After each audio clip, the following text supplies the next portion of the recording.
Welcome back to the channel. Today we're reviewing the Hamilton Beach two-way programmable coffee maker, model 49980RG, and before we get started, the product link is in the description below. This coffee maker is designed for households and professionals who want flexibility, convenience, and reliable brewing in one compact machine. The design is sleek, finished in black with stainless steel accents, giving it a modern look that fits into any kitchen. The dual functionality allows you to brew a full 12-cup pot with the glass carafe or a single cup using the single-serve side.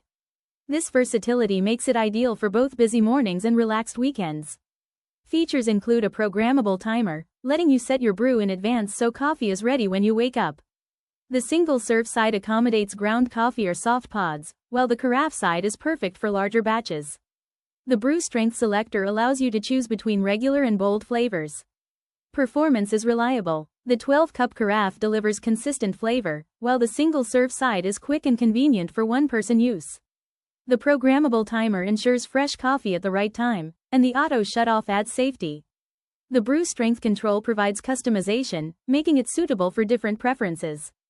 Durability and convenience are key strengths. The stainless steel accents add durability, while the removable parts make cleaning straightforward. The dual brewing system reduces the need for multiple machines, saving counter space. Use cases are broad. For families, it brews enough coffee for everyone. For professionals, the single-serve option is perfect for quick mornings. For students, it offers flexibility for solo or group use. For households, it's a reliable everyday coffee maker with programmable convenience.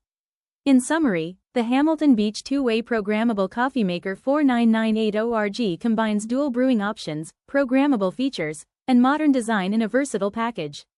If this review helped, please subscribe, like the video, and share your thoughts in the comments.